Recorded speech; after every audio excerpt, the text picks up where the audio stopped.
Not only is they snubbing her, the disrespect is continuing because it's looking like no one name is bigger than Caitlin Clark.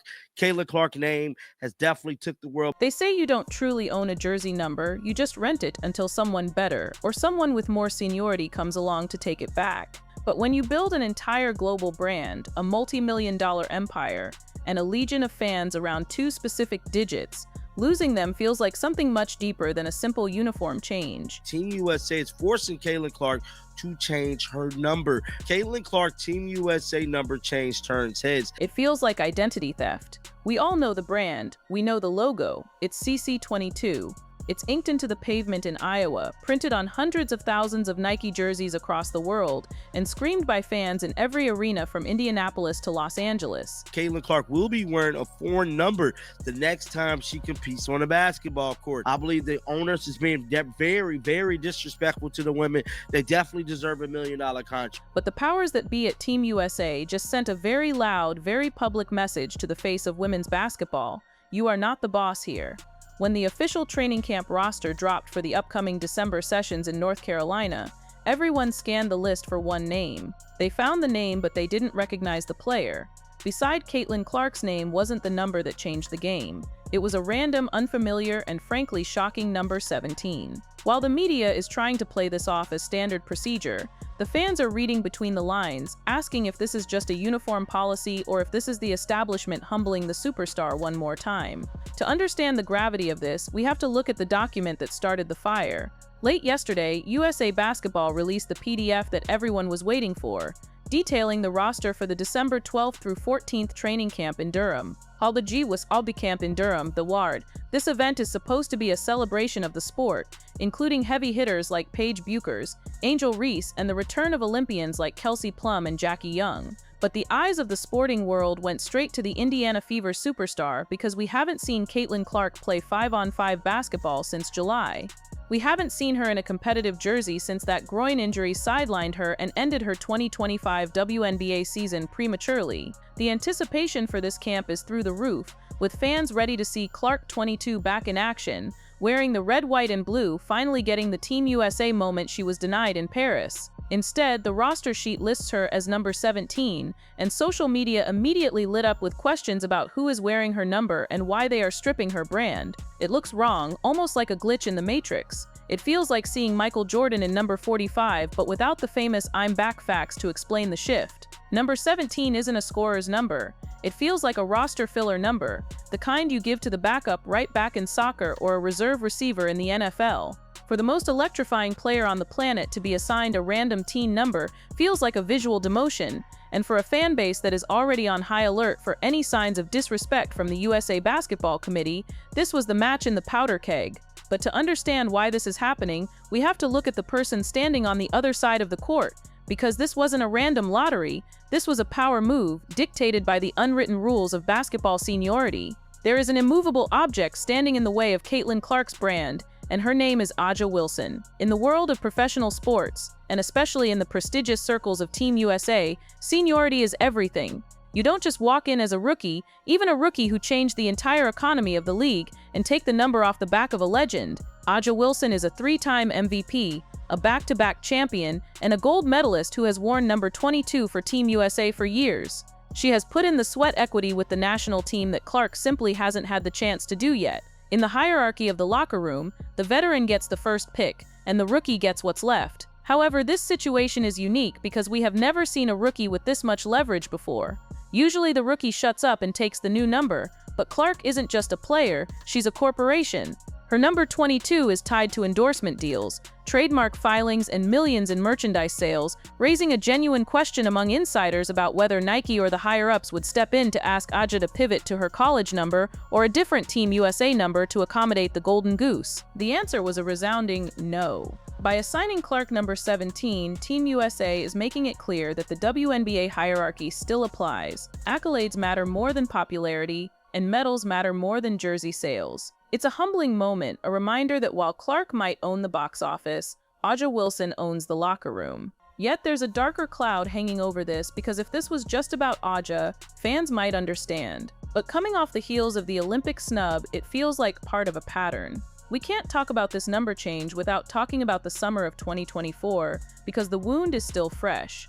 The entire world watched as Team USA went to Paris without the most popular player in the world. They won gold, yes, but they did it while alienating a massive chunk of the new audience that Clark brought to the sport. The committee claimed it was about basketball fit, but it felt personal, almost like gatekeeping. So when fans see Clark stripped of number 22, they don't just see a jersey conflict, they see a continuation of that same gatekeeping energy. It feels like the establishment is saying, you can come to our camp, but you play by our rules and you wear the number we give you. It strips away her individuality, forcing her to blend in rather than stand out. Remember, the narrative around the Olympic snub was that Clark hadn't paid her dues. Now that she's here to pay them, she's being stripped of her identity in what looks like a hazing ritual played out in public. Even the choice of number 17 feels awkward. It's a prime number that doesn't flow or look like her. If they had given her number 6, which she wore for the U19 team, that would have been a nod to her past. If they gave her number 10 or 11, it would feel like a classic guard number. But 17 feels like they reached into a bin of leftover practice pennies and tossed her whatever was on top, lacking the care you would expect for a superstar who scrutinizes every detail of her game. A lack of care from the organization feels like a deliberate slight, but believe it or not, the jersey drama might be the least of the problems at this training camp. While everyone is arguing about the number on the front and back of the jersey, there is a much scarier reality facing the women inside them. We have to talk about the timeline because this camp is taking place in mid-December, coinciding with the potential expiration of the collective bargaining agreement, the CBA. The WNBA players opted out of the current CBA, and the clock is ticking. By the time these women step onto the court in Durham, they might be staring down the barrel of a lockout. Reports indicate that the CBA agreement is down to the wire, and the optimism for a quick deal is fading fast. Imagine the tension in that gym with the billionaire owners on one side and the players on the other fighting for a fair share of the massive revenue spike that, let's be honest, Caitlin Clark largely created. Yet here she is at a camp run by the same ecosystem, wearing a number she didn't pick, practicing for a league that might shut its doors before the next season starts. This isn't just a practice, it's a political battlefield. The players are united in their demand for higher salaries, better travel, and pregnancy benefits. But Team USA camps are usually where patriotism trumps politics. How does that dynamic shift when the league is threatening a work stoppage? Clark is in the middle of this storm, acting as the leverage the league needs to make money, while the players need her solidarity to get paid. If a lockout happens, this training camp might be the last time we see these women play organized basketball for a long time, making the number change feel even more trivial and yet more symbolic. They are arguing over digits on a jersey while the entire league's future hangs in the balance. But assuming they do play, there is a massive question mark regarding Clark's physical ability to perform. Let's strip away the politics and the jersey numbers for a second and talk hoops. The last time we saw Caitlin Clark, she wasn't herself, she was limping. That groin injury in July didn't just end her season. It robbed us of seeing her in the playoffs and the All-Star Game showdown. Groin injuries are tricky because they linger and rob you of your explosiveness, your lateral quickness, the very things Clark needs to create that separation for her step-back three. She has had months to rehab, but game shape is different from rehab shape, and Team USA camp is not a place to ease your way back in. This is the highest level of competition in the world. She's walking into a gym with the best defenders on earth. Chelsea Gray, Jackie Young, Kalia Copper, who are sharks. If they sense weakness, if they sense she's favoring that left side, they will attack. And wearing number 17, she doesn't have the armor of her invincible persona. She's just another player trying to make the cut. There is a lot of pressure on this camp. If she comes out and struggles, the critics who said she wasn't ready for Paris will take a victory lap. If she gets hurt again, the Fever fans will riot against Team USA for risking their franchise player during a meaningless December camp. But if she comes out and dominates, if number 17 starts dropping logos from half court, then the number becomes legendary instantly.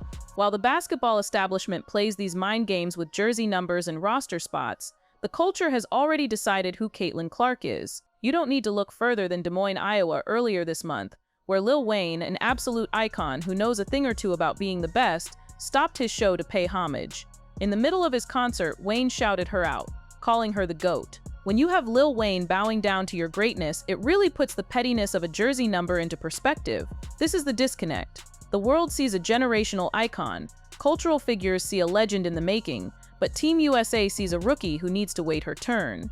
This dichotomy is what fuels the outrage because fans feel like the organization is trying to dim a light that is already blindingly bright. They are trying to fit a square peg into a round hole, trying to make a global superstar fit into a rigid old-school system.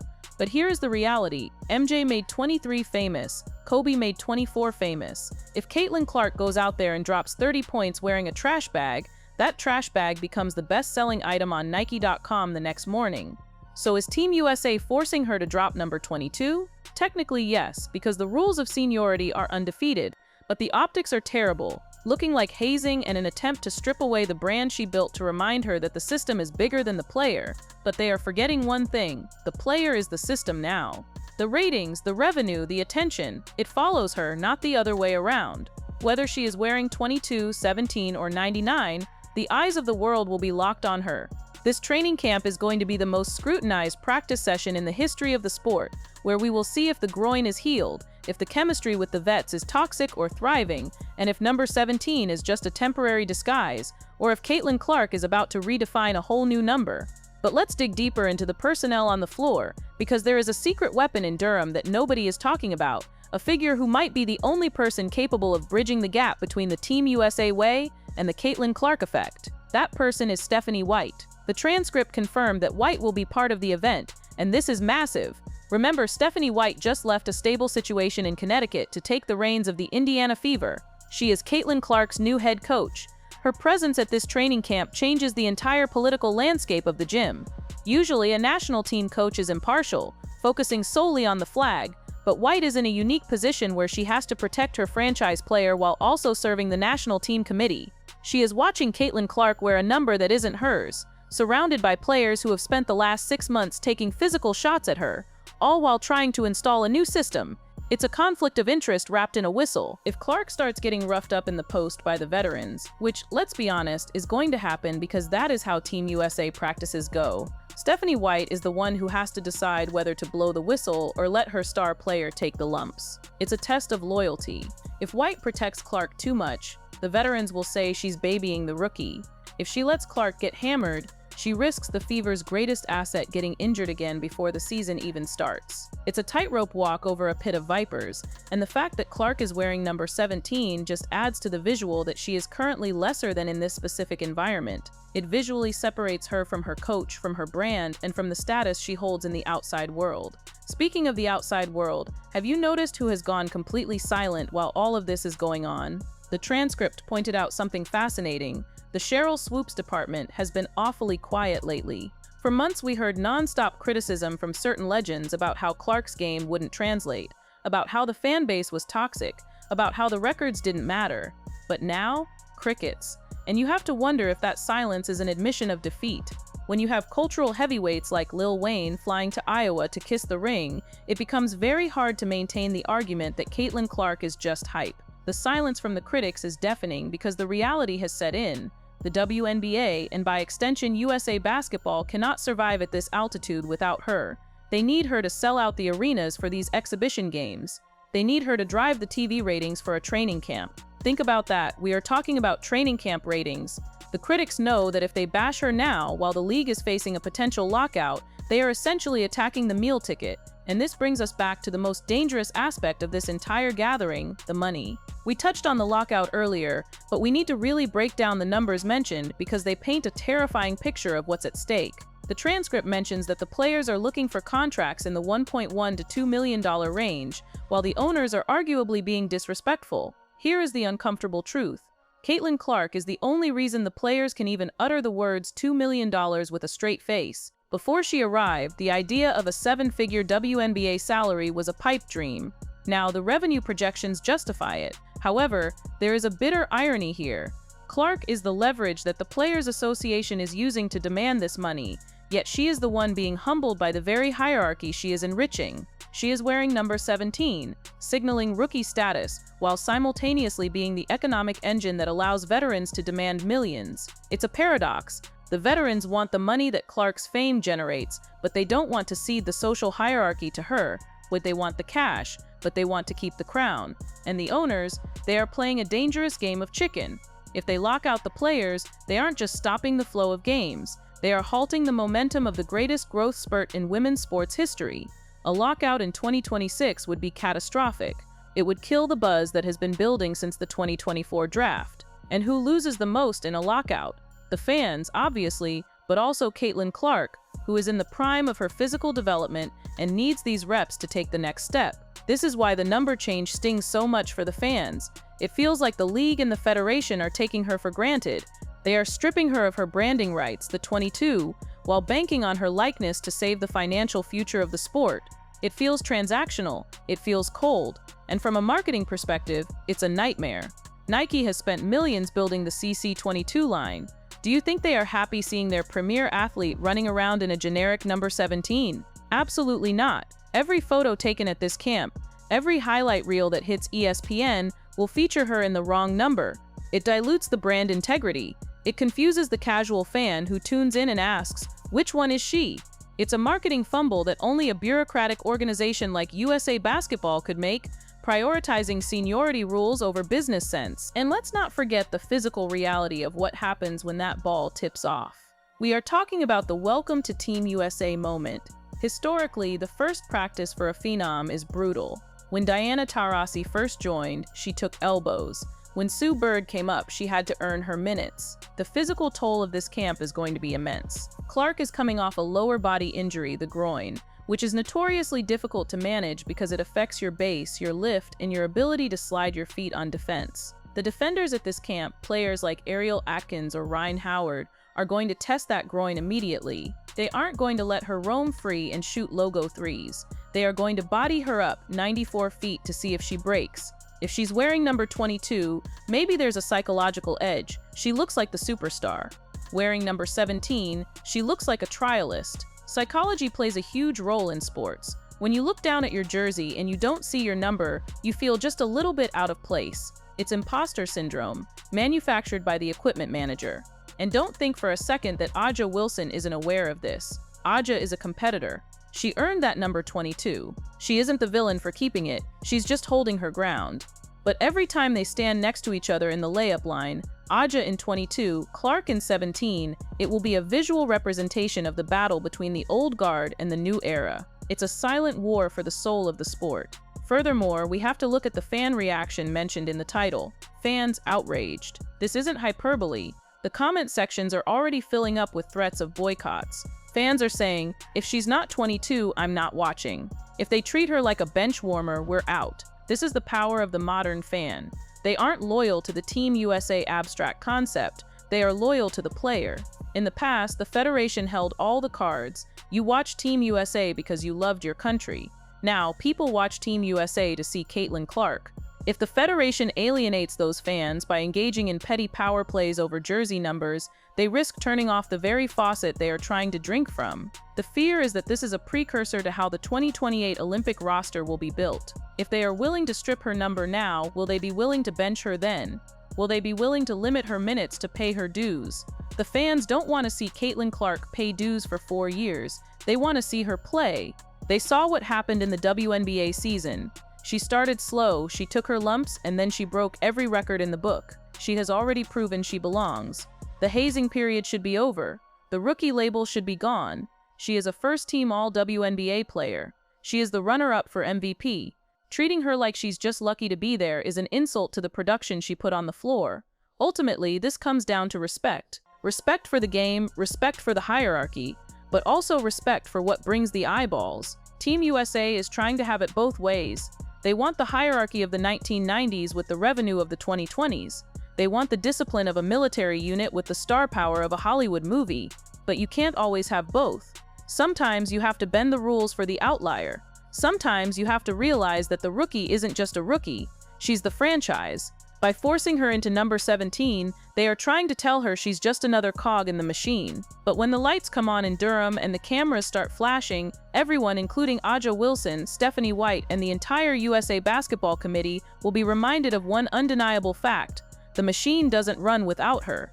So as we watch the clips come out of this camp, don't just look at the highlights. Look at the body language. Look at how the veterans interact with number 17. Look at whether Stephanie White steps in to protect her. And look at how Caitlin Clark handles the demotion.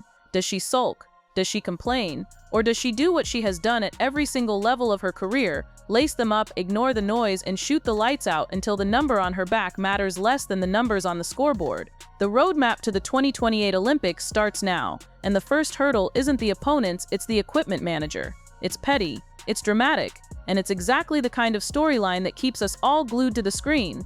Welcome to the new era of women's basketball, where even the laundry is a headline.